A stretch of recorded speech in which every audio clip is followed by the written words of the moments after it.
Good evening, everybody, and welcome to the Fallout Bar after night 8 of the BetMGM Premier League darts from Newcastle tonight.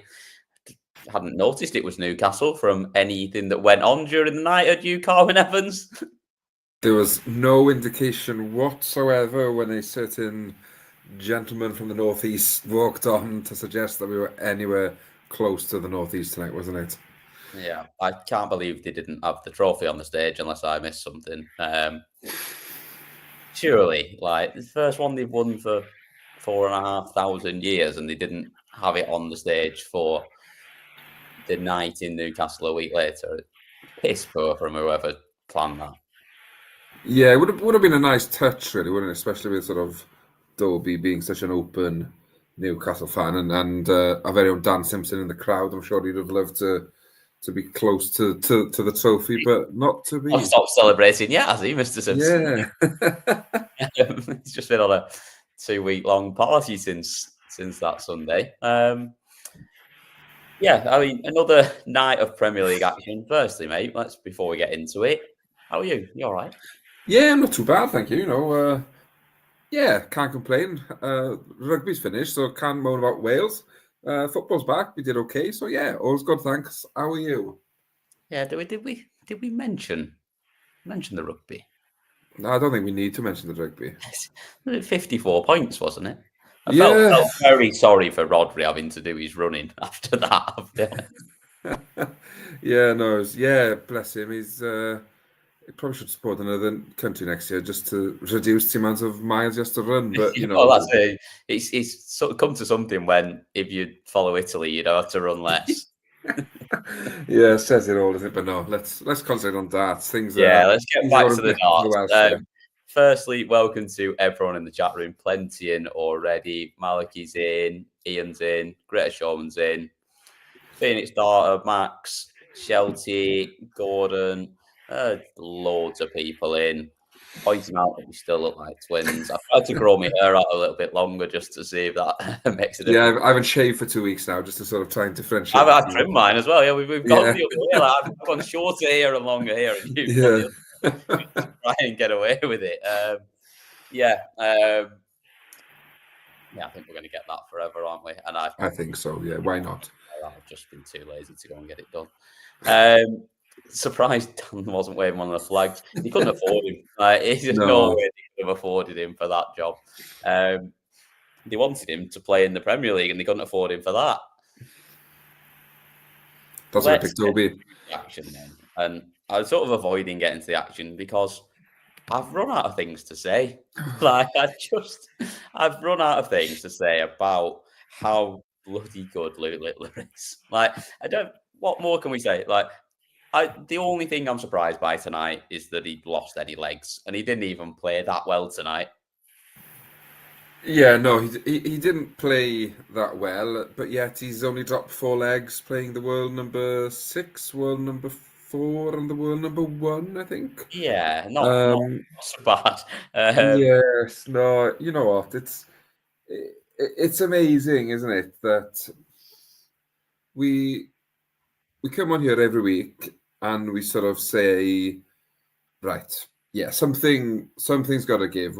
Someone else will surprise him next week. Somebody will upset him and win the night. But he just does not stop. And yes, he didn't play that well after his opening match. But I was going to say, we've probably done him a disservice. He played bloody well in his opening game. Yeah, and it's funny, isn't it? As in Stephen Bunting, we all know he's having a Premier League campaign to forget. Nothing seems to be going his way. The 1 week we think he's going to win because he's better finisher than Dobey. He has a mare on the scoring. He's back to scoring tonight. Yet he only gets 4 darts at a double and gets the big fat bagel against him. And 109 average. It's what we've come to expect now, and sort of, yeah, the kid's just special, isn't it? And too good, isn't he? He's just too good. Yeah, the worry is with him being so good, when does he get bored? I know it won't be for a while because bloody hell, you can't get bored at 18, and God help you. But yeah, somebody's got to challenge him. Somebody's got to really push him. Otherwise, yeah, you are right. Yeah, he just makes it easy. As in, even when he's not throwing as well as he can, he still makes it look easy. And that's the sort of... There's still bits of it that are like, where it is just as good. Like, there's bits where he'll rattle through 2 legs in no time and just put you on the back foot, where even if he's not playing that well overall, he still hurts you. Oh, gosh, yeah. And obviously, it's hard sort of judging him here because he's playing Bunting, who's not won a game, whose Premier League is over. It's a case now of does he get a win or not? And it must be hard for Littler to get up for that game because obviously he knows he's going to win. He knows he's going to win comfortably. But for him then to throw 109 average, he's sort of... There's clearly still respect there. And we all know what Bunting can do. It's just not happening for him, but... I felt for him a little bit. Like, that first leg, like, he shouldn't really have got an opportunity in that first leg, but he did. Yeah. And it's one of those legs where you just feel like it could have gone differently, possibly, this game, if he just takes that out.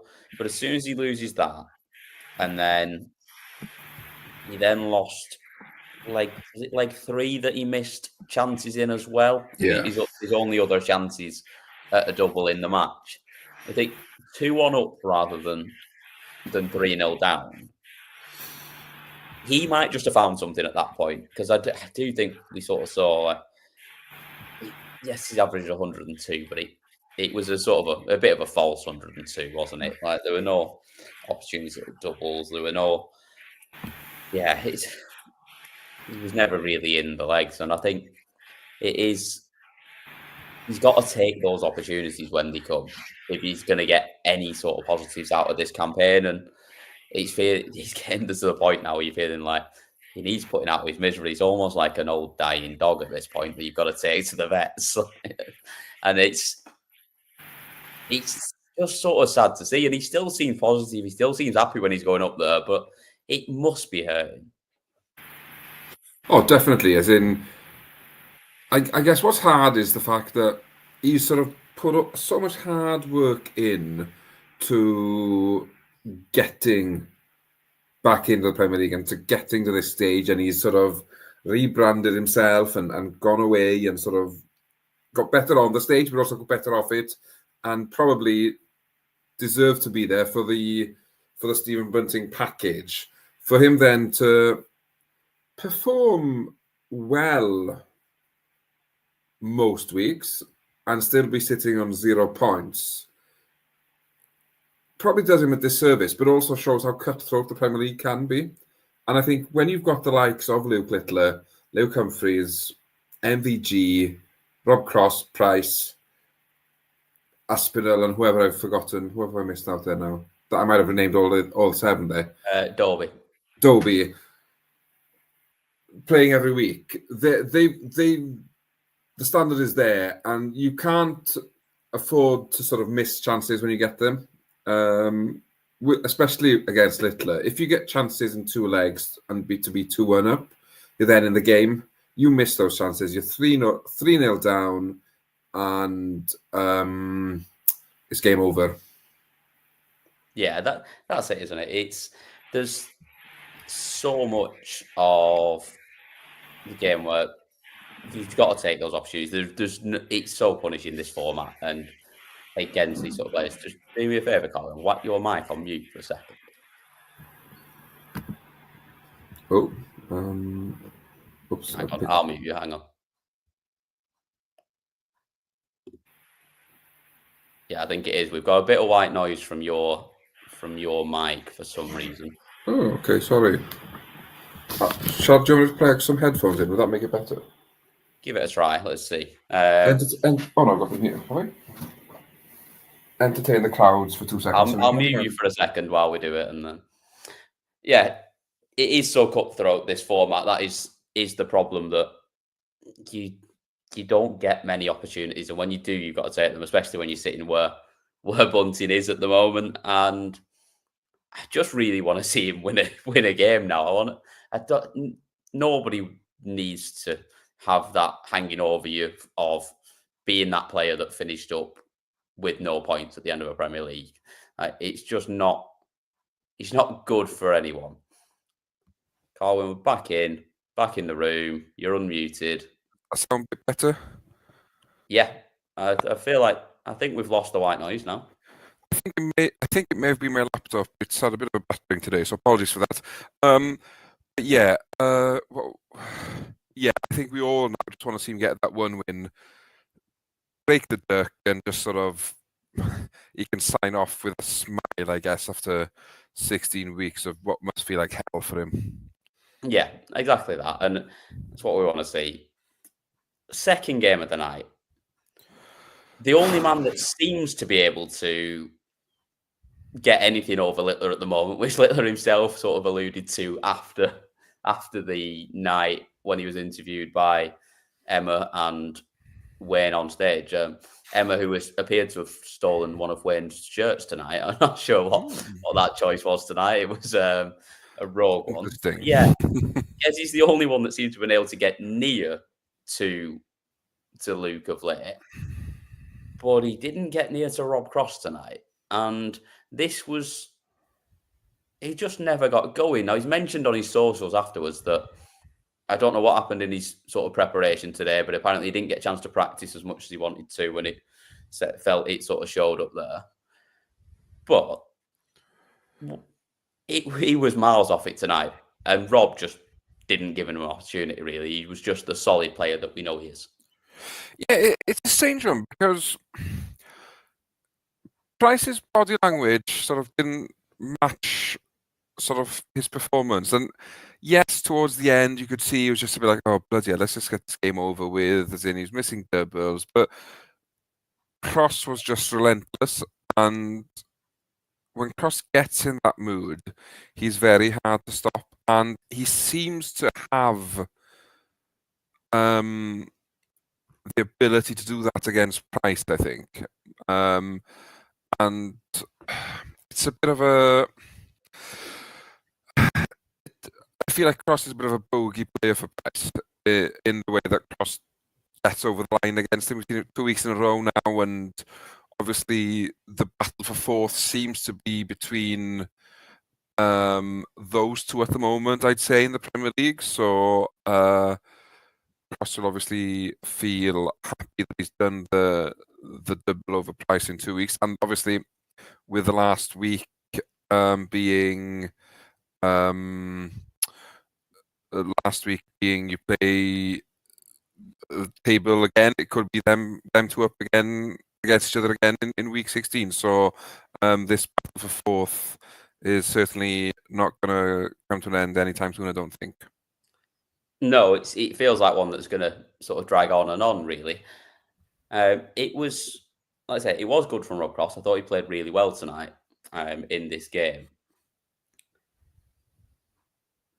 Did we just write this off as just a bit of a rough week for Gezi? Like, obviously, like I say, something clearly wasn't right in the build-up, and that he just didn't quite feel like he was able to produce his best stuff up there. It wasn't...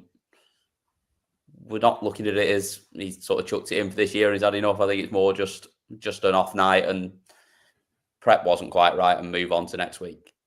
Yeah, because I think I said 2 or 3 weeks ago, I was afraid in that performance that Gezi Price of last year turned up again, but then he went to win the following week. So as long as Monday, Tuesday goes decent for him in the Pro Tour, I wouldn't panic too much. Just an off night. Clearly, prep wasn't great. I still think he makes the top 4. Yeah, he seems to be in a better headspace at the moment. He's doing a lot of reels and clips and stuff from the chip shop, so he's clearly living life as a I don't know what you call it, a chip shop owner. I was going to say chipper, but it's not a chipper. So I think it's just off night. cold in the northeast, couldn't handle the travel, and he'll be back to his normal self next week. Yeah, fair enough. Change of song tonight from Gezi. I quite liked it. I thought it was all right. It's much better than Ice Ice Baby, which is Bobbins. I just don't like it. Is this a permanent? I've not seen anything from him. Is this a permanent thing, or did he just throw it in for this week? I'm not sure. Apparently your sound's gone worse now. Like, we've got no white noise, but you keep cutting out. So maybe we'll just go back to white noise. Maybe just take the headset off and we'll just go back. Apologies. It's all right.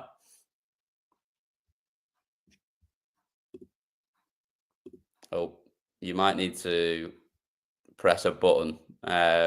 It's lost your ability to have them. There we go. Does that sound better? Sorry, apologies everybody watching. Yeah, you sound fine when you're talking. It seems to be when I'm talking that your laptop seems to want to drown me out, which is probably not a bad idea of it, and probably not the only person that wants to drown me out when I start talking, to be fair. What I'll do is when I don't talk, I'll mute and try and remember to unmute myself when I'm not talking. We'll I'm talking together. This is absolutely just prime on-brand work from me and you. Match 3 of the night, and this is where we got the big build-up. The atmosphere was unbelievable for this moment. Dobey's walk-on. It was really good. It was fun. But once again, the performance from him just wasn't quite there. He played okay. He's not played badly, but as we've seen every single time in this campaign so far, when he's got time for a double, he's got loads of time. When he hasn't, when he's under pressure, he makes a mess of it and he can't hit it. Like, it's at first start when he doesn't have to worry about anyone else taking anything out. But when he needs to hit a double, it's just not there. And it must be more frustrating for him than it is for us watching it, but it's painful to watch as well. Yeah, I think what we got tonight was a typical Chris Dobey performance, really, wasn't it? In that he's averaged higher than Luke Humphries, as in you say, when there's no pressure, he's taken the double at the first start, but when it comes to the nitty-gritty of those 50-50 legs, he just cannot get over the line. And it's such a shame because, as you say, the atmosphere was bouncing. They gave him one hell of a welcome, as in it was bouncing inside the arena. And it's a shame, really, because he's got all the attributes to be a great addition to the Premier League, apart from his doubling. And obviously, you could argue the most important element of a dart. I thought you were just going to say apart from his darts. Then I thought that was going to be a little bit harsh. No, I'm not quite that cruel. But yeah, if he tightens his doubling up, even gets it to sort of 40%, he'll certainly be in more matches. It's the fact that he's sort of lingering between 20-30%. Against these boys, it's not good enough. They'll punish you, and you'll only win 3 or 4 legs, which, apart from the first night, is what he's pretty much done all campaign. Yeah, and you are right. That is the thing, isn't it? Someone's just asked there, do we think that Bunting's actually been playing better than Dobey? I think for a lot of the tournament, he possibly has. There's certainly not much between them in what we've seen. But I think this was another one, again, where it was more of an enjoy the moment night rather than sort of worry about the darts. He's struggling a little bit with where he is in the table. He's probably not really in that battle for top 4 unless he goes and wins a couple of nights. And he sort of felt like this way. He didn't look too upset when he got beat. I think it was just enjoy the moment, enjoy what it is, and move on to next week and try and get a few more points on the board. Yeah, for me, I think with Dobey, this year is about A, justifying being selected, and B, sort of putting on enough of a good show to be in contention again next year. I think with the 8 they'd picked this year, 3 of the 4 making the finals night were pretty much set in stone from the off in both Lukes and Michael. I fancy those 3 to sort of qualify as soon as they named the 8, with the 4th being a toss-up between the other 5. And unfortunately, what you've seen is those with most Premier League experience sort of falling in at 4th, 5th and 6th, and then the 2 with the least Premier League experience are 7th or 8th. As in, if Dobey can just pick up, I don't know, if he gets another run to a final, it'll certainly make it a positive campaign. It probably won't be a successful one because he hasn't made the playoffs. But yeah, if he can just sort of cling on to the coattails of those ahead of him and just make it, give himself a chance, then who knows? But I think the problem you've got, there's 3 or 4 players playing in this Premier League. If you give them sort of that many chances, they won't miss as many as you will, and ultimately that's what wins you matches is how you finish. But yeah, enjoy the crowd you get in your home venues, and it doesn't get better than that, really, does it? Yeah, you don't get. There's not many places where you'll get that. Like nobody else. I can't think of anyone else that really has a walk on like that, where it is so sort of partisan and all for them, and that the entire crowd is the sort of supporting them. I can't really think of anyone else that it sort of falls that way for. Like others have got sort of attachments to places, like if you look at Asp or Littler, both of them in sort of Manchester, but it's not completely sort of the same. And obviously Gezi in Cardiff, but again, it doesn't feel as much of an event as Dobey and Newcastle does. But yeah, it was another solid performance from Luke Humphries. Just did what he needed to do. It felt like it wasn't his best by any means, but it's another win from him. It's more points on the board, and it just keeps him ticking on towards securing that spot that's probably going to be in the top 2, it looks like. Yeah, and I think that's the challenge for Luke Humphries now, is just making sure you're in the top 2, as in a one-off final against Luke Littler, you give him a shot because he's world number 1, but he's not playing great, isn't he? He's sort of doing enough to win matches, and I know that's the sign of a good player, but I don't know. It feels like the light in his darting presence on stage has been dimmed a bit, and he's not. I don't know. The shoulders seem to be dropping more week by week. Yeah, there's a few moans of darts going left and right again, which we know he likes to have a moan about the wind, and I'm not having it. I will stand by the fact that it's the same for everyone. I don't care whether you throw a lighter dart, just throw it a bit harder. Yeah, I agree with you there. As in, I think wind affects 8 players or no players. As in, it doesn't affect the odd player. It's mental. Andy just said the changing of the guard. I mean, when we're talking about a changing of the guard of a bloke who is 30, like we're in trouble here, aren't we? We're seriously in trouble at this point. Yeah, because if the changing of the guard happens now, it'll be a long while until it changes again. I tell you that now. Yeah, absolutely. That is it. As Brad's just said, Model said, see you for a chat again at the end of next week. It does feel like that way at the moment. Like you're starting to sort of sit there and wonder just how easily is he going to win it this week. He is playing that well.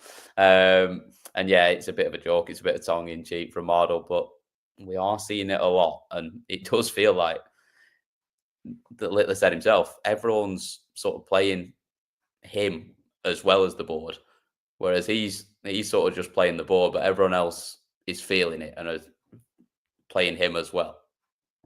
He could well win every weekly night until the O2. It would not surprise me from here on in. I'm not sure we'll see that.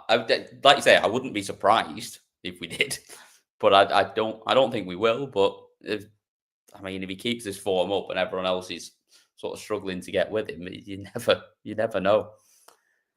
Speaking of him, then hang on. We've nearly missed Nathan Aspinall beating Michael Van Gerwen 6-5 in exactly the score that I predicted last week. We'll better talk about this one. This was a really enjoyable game to watch. It's back and forth. There was never. I think there was 2 legs in it at one point, just for one leg. But other than that, it was always within a leg of each other, back and forth. And as he does so often, you get into a scrap, and Nathan Aspinall comes out on the right end of it against Michael Van Gerwen, who has been almost guaranteed to win his first game throughout this tournament. So this is only the second time that he hasn't done. This was a big win. A couple of big moments. There was a 130 in there, I think, was to level it up at 5 apiece, or it might have been for 5-4. I can't remember. It was towards the end of the game. It was really nice finish from Asp. And then when he needed to do it in that last leg, what the fuck Michael Van Gerwen was doing, trying to hit a 180 to leave 3 with Asp on a double, I have no idea. It did look to unset. It felt like it did nearly unsettle Asp a little bit, but he still hit the double first time after about 87 regrips. But yeah, just a bonkers decision from MVG in that moment. But Nathan Aspinall gets it done. Yeah, I don't understand leaving 3 there. Aspinall's been around too long to be affected by that. It may have put him off a bit, but with 3 darts at about 16, you're still expecting the Asp to hit there. This sort of felt like an old Nathan Aspinall performance. Not that the average was anywhere near what he can hit, but he had that bit between his teeth, and at 4-2 down, you thought, oh, just try and make a game of it, Nathan, and see where you land. He then reels off 3 legs, I think, on the trot. He went 5-4 up, 3 legs on the trot, and whilst it went to a decider, the Asp seemed in control of it, even though MVG hit the 180 and tried to hit another 180. He hit another one, didn't he, to leave 12 as well, which was a strange one. But obviously he took that out, so you can't really argue too much with that. But again, it wouldn't ideally be where you'd want to be leaving yourself.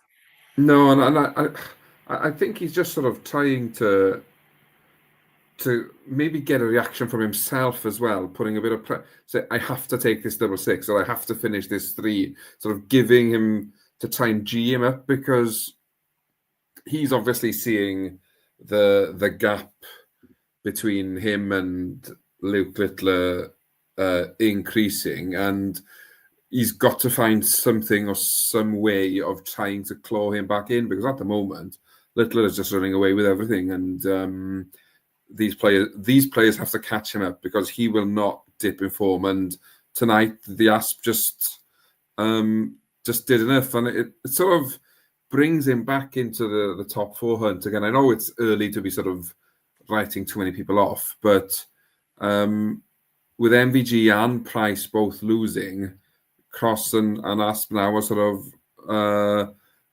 of really back in the mix with it. Yeah, there's not that gap's sort of closed down a little bit. There's 5 points at the end of last week between sort of third and 6th, and now you're looking at it this week, and we're down to 3 points between them.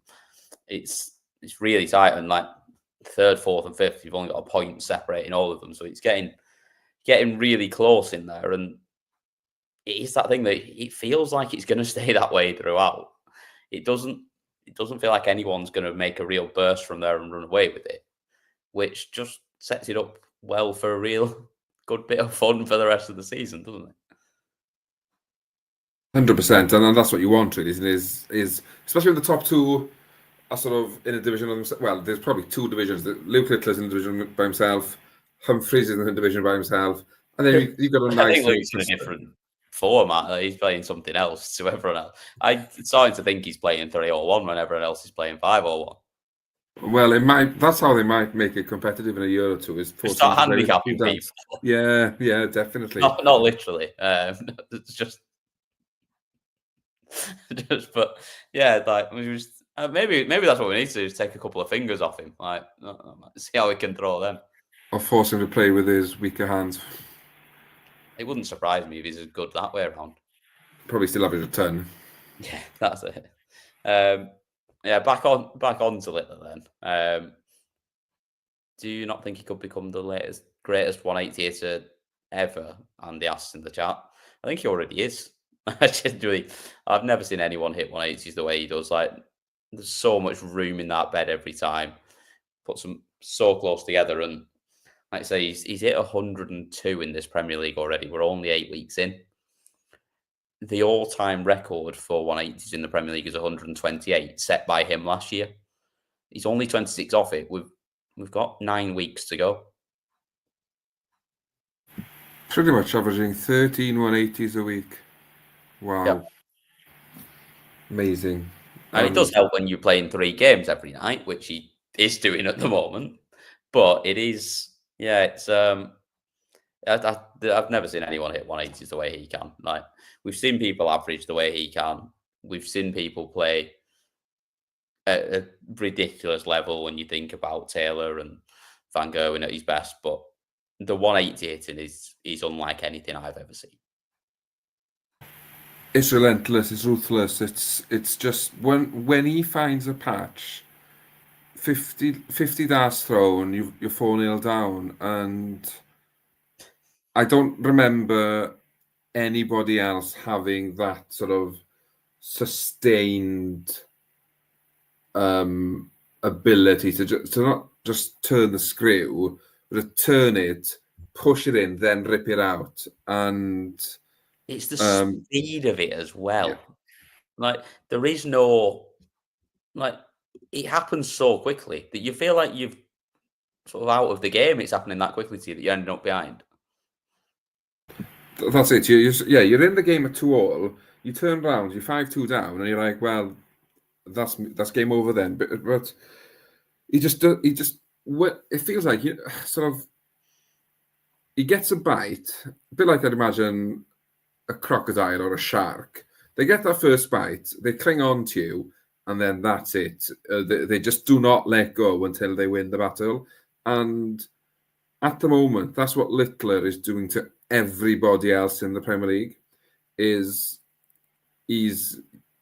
getting ahead. He may drop a leg or two, but then he regathers his grip on the game. He takes 4 back for the 2 that he loses. Exactly, and it's game over. And the way he did that tonight, to the caliber of players he did against, is just, I cannot describe it. I've got no words to describe the way he's done it. Yeah, I like that though.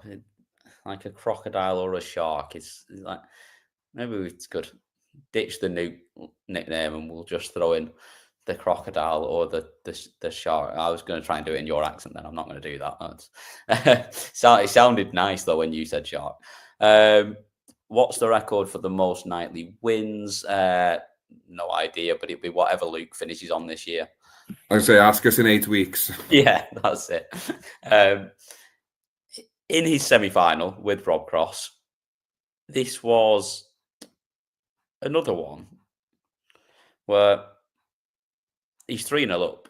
And as soon as he's 3-0 up, you don't think there's any way of Rob Cross coming back from it, even if Rob manages to do something. Like, Rob had a couple of chances at double early on, but I just don't think there was any way that you ever felt that Rob was in this game as soon as he was 3-0 down, because Luke just wasn't missing.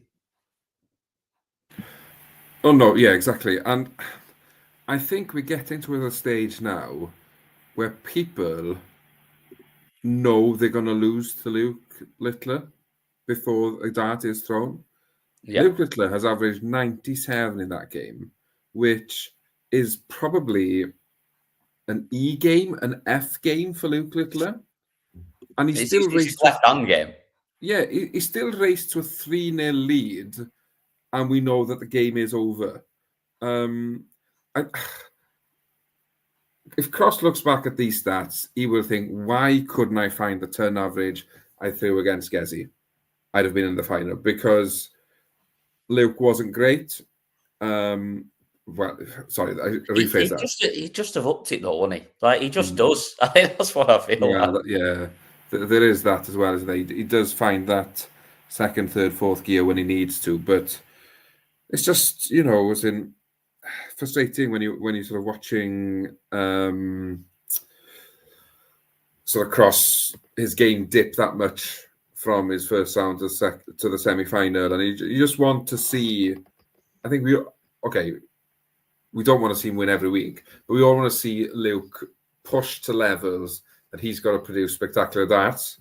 And apart from against Stephen Bunting, who his average is a bit squiffed because obviously he only had 4 darts at a double, he's won comfortably, averaging mid-90s, and I'm sure Luke Littler fans and friends and family would be delighted that he's been able to do it, not having to play his best. But for us neutrals, we want to see these 115 average. We want to see the record. That's got to be the next one, hasn't it? The all-time PDC scoring record. It was 123.4 of Van Gerwen, isn't it? Yeah, and Luke's the only one who will get close to that, I think. But it's getting the right environment for him to. You almost want a Gezi Price who's on fire, not missing a thing. Yeah, averaging 115 himself. Yeah, I think that's the only chance we'll probably get. And that's no disrespect to any of the players. I just know when Gezi plays like that, Luke loves it and knows he's in a battle and will raise his game as well. Well, that's it. You could tell. That's the fact that it was the first thing he mentioned when it was put to him that he was sort of ahead of everyone else in terms of he got them all in his pocket at this point, and he was like, everyone except Gezi. Like, you could tell that's sort of pushing him, and he wants that matchup. Yeah, and I think as darts fans we want it as well, because both will give it big on the stage. Both will sort of G each other up and push each other on, and it'll be one of those where it finishes and we'll be like, we didn't want that to be only best of 11. We wanted that to be like best of 25 and just keep going. And it'd probably finish 13-0 if it was best of 25, but it would be a quality best of 25 game. Yeah. And but yeah, I think Luke is desperate to put that voodoo to an end, bring that to an end, isn't it? That he cannot get over the line against Gezi. But I think it's good for Dart at the moment for him to have that sort of little niggle, not niggle. Yeah, there has to be something, doesn't there? He's got something to keep him motivated. Like, for a while, just winning is enough, and it's going to keep him motivated. But there's going to have to be those sort of rivalries that come out of the composition that we're seeing. Otherwise, he will get bored. Like, he will want to do something else. Like, he's not. I just don't see that just winning will be enough if there's not someone really pushing him. Oh God, no! Because he'll win everything at a canter, and sort of defending your winnings gets bored after a while when you've got enough winnings from last year left in your bank account to not have to worry about if you defended or not. Well, that's it. Especially the way that the money is now as well. It's not like the amount he's going to earn in such a short space of time. It takes away any of that worry of having to play as a career. You're playing it to win things rather than for the money. He could retire when he's 30 and just but probably before he's 30. Well, you think about it at the moment. Like, what's he earned already? Like, he's earned over £1 million, I'd say, just in prize. 1.2, 1.3. Yeah. Like, he's already earned that in this short space of time, a year and a half. And yeah, give it he's going to earn more because he's going to just keep winning more as it goes along. The prize money is going to continue to go up. By 25, what, 7.5 years of playing in the PDC, he's going to have enough money to never work a day in his life. Yeah, I wish I'd started playing that earlier now. Yeah, but I think even if I had, like, I wouldn't be that good. I am not that naturally talented like he is. We've been having our own little Premier League between our team because our season doesn't start again until for another 2 weeks.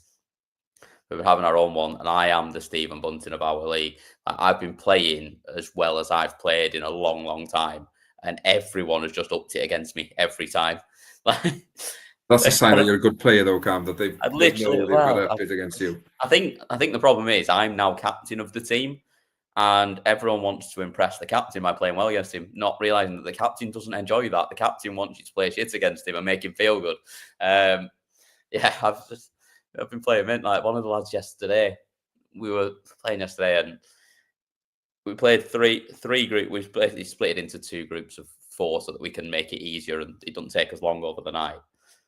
We played 3 group games. He averaged 38 and 39 into the 2 games. Played shy. He averaged 69.5 against me. I was fucking fuming. I went out in the group stage by a leg. I was not impressed. Yeah, I bet. Yeah, oh, that's match fixing. Match fixing sounds like to me.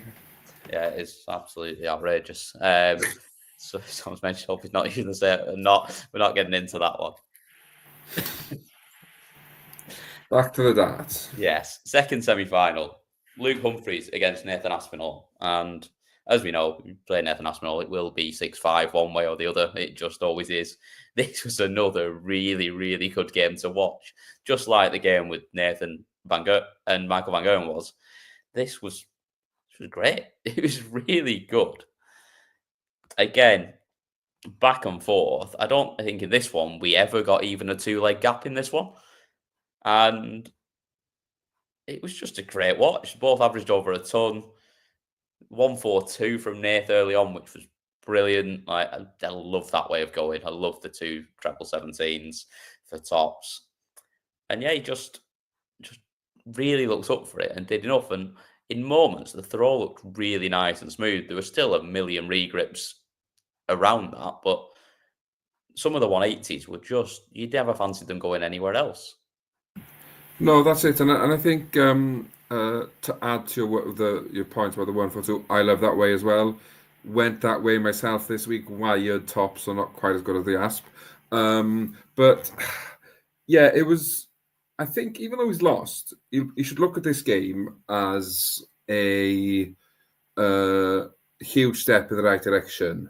Yes, as you say, there were a lot of regrips and what have you, but he's averaged a ton. He's pushed Luke Humphries to 106 average all the way. His doubling was almost 50%, as in this. There were signs here that things are looking better for Nathan, and I think yes, he's lost the game, but the bigger picture here is that this is probably the closest we've seen him back to his old game in a very long time, and hopefully he can sort of build from this now and get over the shoulder issue that he's currently or that he has been playing with anyway. Yeah, and it was a really tough. There wasn't much in this game whatsoever, and I think the one thing that made the difference was the setup play of Luke Humphries. That last visit before coming back for the double, like it felt like every time he left himself on a double from sort of late hundreds, sort of early 200s, he just found that big 3 treble visit to put it, or 2 trebles and a single to set up the double, just to put himself in that position. Almost every leg it felt like. Yeah, the 10th leg, was it the 136 he hit from 168 to lead double 16? Yeah. Asp then took 76 out. I just thought both players there through some amazing stuff. Just so the setup from Humphries to put the pressure on, but then for the Asp to take out the 76, I thought was even better. But and then final leg, Luke 177 from Luke from 189 to leave 12 as well. It's just such good play. I think he might even have it. Did he hit 170 as well to go 5-4 up to leave tops? The last 3 legs, all of them, there were 3 massive visits to set up a double, and he took them out every single time. Yeah, and I think he needed a performance like that as well. I know things went a bit petong in the final, but he just needed a performance where he just sort of convinces himself that he's got it in him, because he's not having his... It's very harsh saying the world number one's not having a very good year, but it does feel like there are cracks there. But he'll just plod along because he's cool-headed and he just does his own thing, and he'll obviously not like what happened in the final, but again, another one. Just look at this game. I was saying, forget Luke Littler at the moment because he's just that much better than everybody else. But just be the best of the rest. I think that's the task for all of them at the moment. That's it. Give yourself that opportunity. Get yourself in the top 4, and then on one night, you never know. Anything can happen in that game. So it was the 2 Lukes in the final, and as we've already given away everything we've mentioned so far, it was Luke Littler that came out on top. It's a bit of a strange one. It felt like they were both not quite at it in the final, but despite there being very little between them in the averages, and Luke Humphries actually out 180 Luke Littler in the final, it was Luke that came out on top, better on his doubles, 40% to 10% for Humphries, and 161. Yeah, so similar to Littler's first 2 matches, really. As in, once he went 3-0, you thought, well, that's that then. And obviously, you thought 6-0, didn't you? Let's be honest. Yeah, and especially when he broke Luke Humphries for the second time, you just thought Humphries is going to roll over here and we'll be starting the fallout part a bit earlier than expected. But you can't have 10% in your doubles against Luke Littler and expect to get anywhere near him, really. And against anyone, really, let's be honest. But certainly against Luke Littler. Yeah, and again, as you mentioned earlier, Littler did enough, and he's got that ability at the moment to know when he needs to chuck a 90 average, when he needs to chuck 110 average, and anything in between to get past his opponent. And he just makes darts look easy. Whatever he's on the average spectrum, he just throws darts easily. And he'll probably be gutted that he lost the 180 count against Luke Humphries in the final, to be honest with you. But he's let it slip a little bit this week. He only had 10, was it? Only had 10 this week. He had 10 in the final last week. Yeah, I think he probably trying too hard, maybe, I don't know. But I think he's also only played, 22 legs, so still pretty decent. That's the thing. All the darts he's playing and all the finals he's making, if he keeps only playing a fraction of the legs, then it's still not that much darts. He's still going to be fine. He'll be fresh, and not only that, he's 18, and you don't really get tired at 18 anyway, do you? We'll probably be back in the hotel now, playing 6 hours of FIFA. FIFA plays. Yeah, but no, he's a phenomenon, isn't he? And it's just dismantling players that he should not be dismantling way too easily. And it's a big test. It's a big week for Luke Humphries now, I think, because that will hurt the ego. That will hurt. So he's got to regroup, prove himself, and get back to get back to his best next week, really. Yeah, that was, though, his 4th night win for Luke Littler of this year's campaign. Half of the nights so far he has won. The record, as Connor has pointed out, is 4. About 8 weeks, he's already equaled it. I think you would get very, very good odds on him not breaking that record outright this year.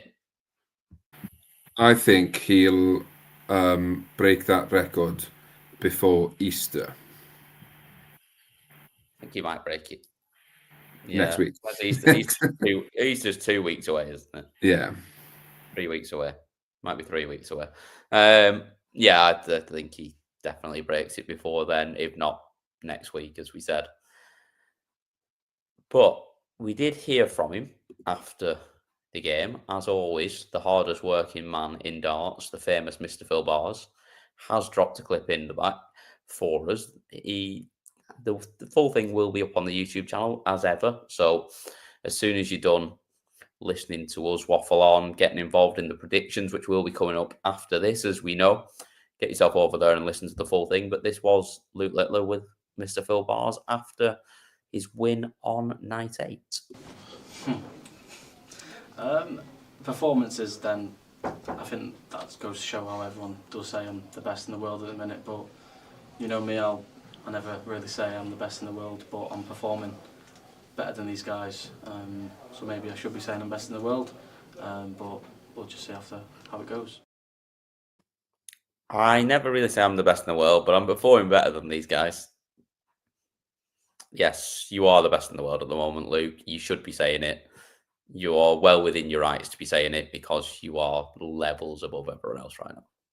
He's the only person in the world not saying it then, because if he doesn't want to convince himself, that's fine. But we'll do the talking for you, Luke, because nobody is lacing your boots at the moment. Yeah, we've run out of anything else to say about you. We've run out of everything else good we can say about you, so we will just keep saying that you are the best in the world.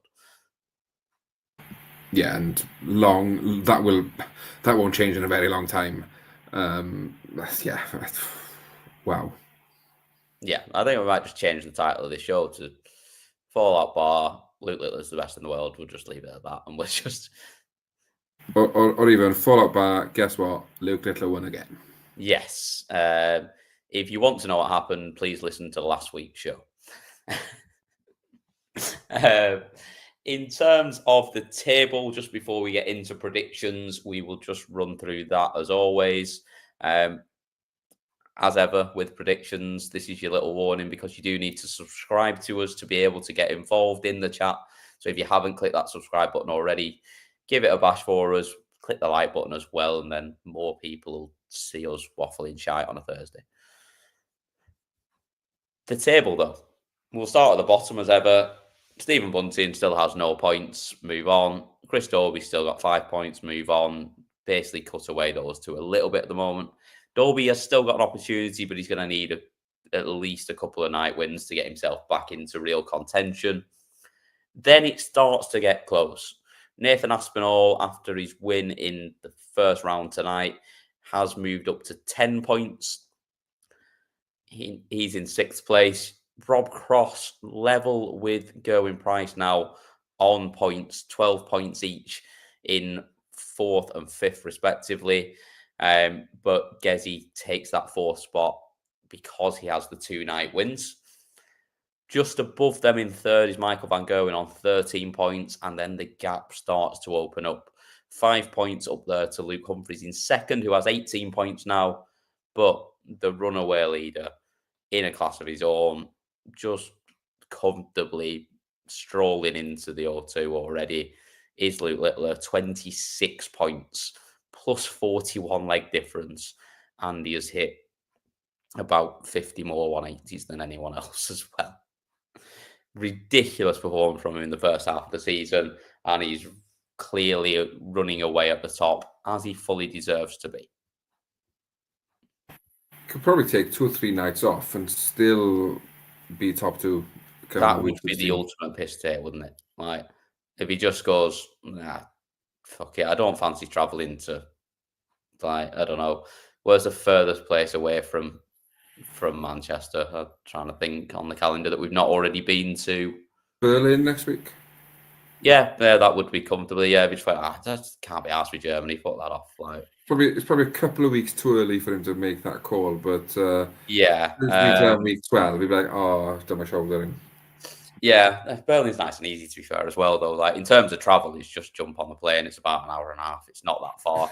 It's probably harder to get to like Aberdeen. Exeter or Aberdeen, yeah. That's just go that. We'll just not bother with that one. We'll just move on. And I don't know. And Gordon says he better come to Aberdeen. I'm assuming Gordon's got tickets for Aberdeen.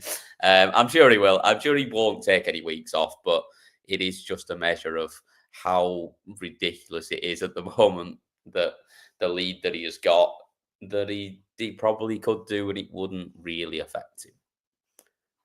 So, on to next week. And next week, I've forgotten where we are again. Berlin. We're in Berlin next week. And we start off next week with Nathan Aspinall against Stephen Bunting. Stephen Bunting just seems to be really religiously on first at the moment. I think that's a measure of where he is in the table. This one, there's no two ways about it. This is one for Asp that he absolutely has to win.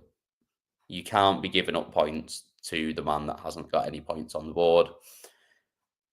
But I'll let you go first, Carwin. Which way are you going on this one? Yeah, I think it's a must-win for Aspinall. Obviously, just a reminder, it starts an hour earlier, I think, next week, doesn't it? They've changed the times. I was thinking that's what I had in my head. However, then I just clicked on Flash Score. It still got it at the same time, but I'm assuming it is earlier, is it? Yeah, I'm sure it should something a change of time by an hour next week. I think Aspinall definitely wins. I wasn't going to say comfortable, but Bunting. He never makes anything comfortable, the Aspinall. Yeah, no, that's it. I don't think it'll be last leg decider. 6-4 Aspinall, I think. 6-4 to Aspinall for Carwin Evans. I'm going to go for an Asp winner here as well. I think just the fact that we know that he needs to win, that it means a lot more next week that he does get the win. I think that we see him win as well, and I think he wins. I think this is actually probably about as comfortable as it gets for us, but I think it's 6-3, but it's slightly wider than you. Malachy wants to get blocked, apparently. He's got Bunting beating Aspinall. Less of that. Gordon's got it 6-4 to Asp. He can stay. As can Alistair, 6-4 to Asp. Bob's got it 6-2. Andrew wants to get blocked as well. He's got Bunting 6-4. Cookie Monster 6-2 for Asp. What's up's got it 6-4 for Asp. Alistair's got it at 6 p.m, which is absolutely right. I was just trying to check that on my phone as we were going through them. But yeah, apparently it is a 6 p.m. start. I'm assuming there must be more of a reason for that than the fact that it is just in Berlin, because it's not usually any earlier. Yeah, no, because they're an hour ahead of us anyway, aren't they? So I know, but I'm sure we always usually still played at 7 o'clock our time. I've never known it start before then. So I'm guessing there's something else going on next Thursday. Is the Europa League? No, the Europa League. I don't know. Oh, let's see. I'm guessing now. I'm literally just on Sky. There's Tottenham against Chelsea in the Premier League, but obviously the darts is still going to go on beyond that anyway. Like, it doesn't finish, and even if it starts at 6, it's not going to finish until nearly 10 o'clock anyway. So I don't really know. No idea. Anyway, it's 6 o'clock next week, so I'm probably going to miss the first hour because I'll still be at work. Second game of the night next week. Luke Humphries against Rob Cross. Now, on current form, this is a pretty close battle, I'd say. Yes, I agree with you there. I think it's probably a game Luke Humphries could have done without. Just because Rob Cross is in the hunt now. He's in the race for the top 4. He's hungry. He's close, especially with MVG losing as well. He's probably thinking top 3 is a possibility.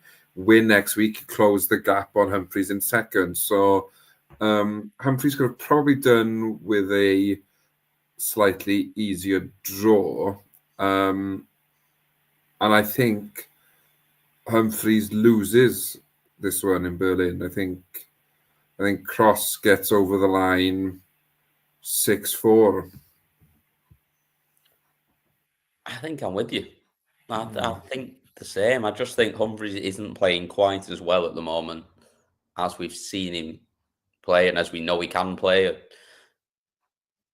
At his mercurial best, he is still rightfully the world number 1, but he's not playing like that right now. And what Rob Cross is doing is looking really, really solid every week. Like, that level's not really dipping from Rob Cross. He consistently, his scoring looks as good as ever, and he's always reliable on the outer ring. I think he gets the win here as well. I think it's close, but I've got it 6-5 for Rob Cross. In the chat room, Gordon's got it 6-3 to Humphries. Andy's got it 6-3 for Cross. Oh, what's up? 6-4 for Cross. Alistair's got it 6-5 for Cross as well. And Bob 6-5 for Cross. Cross 6-2 for Cookie Monster. And Malachi's got it Humphries 6-4. So actually, more of the chat room leaning towards Cross than Humphries, which sort of shows you where the world number 1's at right now. DJ Steve's got it that it might be due to the clocks going back. So did Germany not put the clocks back at all? Well, they should do at some point, but just not on the same weekend. Yeah, I think that's probably right. The clocks go back differently in Europe, I think. So there is maybe a couple of weeks where we are 2 hours or so behind. So that's probably the reason. That might be it. Because I suppose if not, he's talking a 9 o'clock start. It's a late finish there in Berlin. Third quarter final next week. Chris Dobey up against Luke Littler. Now, we're saying that Dobey and Bunting are sort of cut adrift at the moment. I've got a feeling that cut adrift sort of section is further away from the top 4 after next week than it is right now. Yeah, and this game will do nothing either to help Chris Dobey's leg difference in if he's hoping that if he's level on points, that leg difference come into play, because you're in a tough spot if you're hoping for leg difference to come into play when you've got a -15 leg difference currently. Yeah, and I think by next week the leg difference will be -20. I think it's 1. There's a popular score in the chat room at the moment as well. Littler wins 6-1, just because Dobey will probably have 5 or 6 starts at a double, but he just won't convert enough to make it competitive. Yeah, I think you're absolutely right. In the chat room, we've got Andrew's got 6-2, 110 average, 9 darter, and a big fish for Littler. I tell you what, get that on a request to bet. You get some odds on that. Then again, the way Littler's playing, probably not. About 4-1. Littler's 6-0 for Gordon. Cookie Monster's got it 6-1. Malachi 6-2. Littler's 6-1 for Bob. Alistair's got it 6-1 as well. Oh, what's up's got it 6-2. You know, the craziest thing with Andrew's bet there is probably the scoreline. That's probably the one. Yeah, he's given Dobey 2 in there. With, yeah. Madman.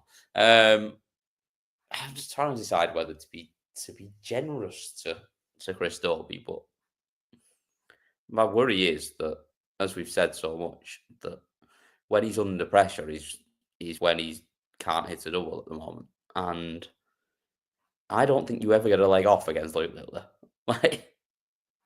So I think surely he wins 1. Yeah, I'll give him 1, but I can't give him any more than that. 6-1 to Luke Littler in this one. And then finally, Michael Van Gerwen up against Gerwyn Price. Last quarter final of the night next week. Which way are you going? This is a tough one because you religiously want to pick Gerwyn Price. Yeah, you know what? Tough. Yeah, I'm going to. He will not. He will not average 86 again. No chance whatsoever. Tonight was a blip. Something went wrong in his warm up, and he bounces back. He has 2 good days on the Pro Tour. Heads to Berlin. It's a 106 average. Beat MVG 6-3. Bosh. Yeah, I kind of think he turns up as well. This is the sort of game that he does turn up for. Like, he wants that, both of them giving it a bit, few shouts, few screams from them. I kind of fancy this is the game where he turns up as well, but I think he pushes Van Gerwen on as well. So I think he wins. I think Gerwyn Price wins, but I think he wins 6-5. I think it's another one that goes really close, and I think this is sort of game of the night next week. In the chat room, we have Andrew's got it 6-4 for MVG, Gordon 6-3 for Price, as is Alistair and Cookie Monster 6-3. Price very popular at the moment. 6-4 for All Trains UK for Van Gerwen. Bob's got it MVG 6-5, Price 6-4 for All Boxed Up. And that is it for, oh no, Greatest Showman sneaking in at the end there. You wouldn't be the Greatest Showman if you didn't make sure that you were the last one in there at the end. Let's say it's 6-4 for MVG for Greatest Showman there. So, as ever, from there we go to, from your quarterfinalists, if you can remember who you've picked, you now have to go for your 2 finalists, but your winner of that game as well. So, contradictory to what I said earlier, that Littler breaks the record next week. I don't think he does, because he plays Gezi in the semi, and we all know what happens when Luke Littler faces Gerwyn Price. Correct. So, based on that, Gerwyn Price defeats Nathan Aspinall. Night win number 3 for Gerwyn Price. 6-5 in the final. Are we going to be sat here in about 6 weeks' time saying Gerwyn Price has broken the all-time nightly wins record? No. Because he won't play Littler often enough in the semi-final to knock him out. So you've got Gerwyn Price beating Nathan Aspinall. I'm quite happy with that because it gives more points for Nathan Aspinall in his quest to make the top 4 as well. That would make it seriously tight. You would then have Price jumping up to 17 points. But then you'd have Van Gerwen on 13, Aspinall on 13, and you have Cross on 14. That would be very, very close in that battle at that point. I think I like what I see from the newly crowned Elton Safety Shoes champion Nathan Aspinall at the moment. It's the best, by the way, of all the Euro Tours is the Elton Safety Shoes. I don't do any sort of manual work, but I feel like I should buy a pair anyway. So I think he gets through Rob Cross in the semi-final. I'll have the same final as you, actually. Yeah, I'll have Gezi against Nathan. And I think that I'm going to go the other way, though. There's going to be a battle of brothers in the final of us two. But I'm having Nathan Aspinall coming out on top, getting his first night win of this year's BetMGM Premier League. So there we are. That will there's nothing surer than neither of them get out of the quarterfinals now. But that is it for night 8 of the BetMGM Premier League darts. It was Newcastle tonight. Really good night of darts again. As always, Littler comes out on top. But thank you everyone very much for everything in the chat room. As always, it is you guys that makes this show, as we always say. So yeah, click like, click subscribe if you haven't already. Just make sure that more people can watch us, more people can join in and just get involved in the chat, because it is great fun every time. But yeah, thank you all very much for watching, and we will see you all next week.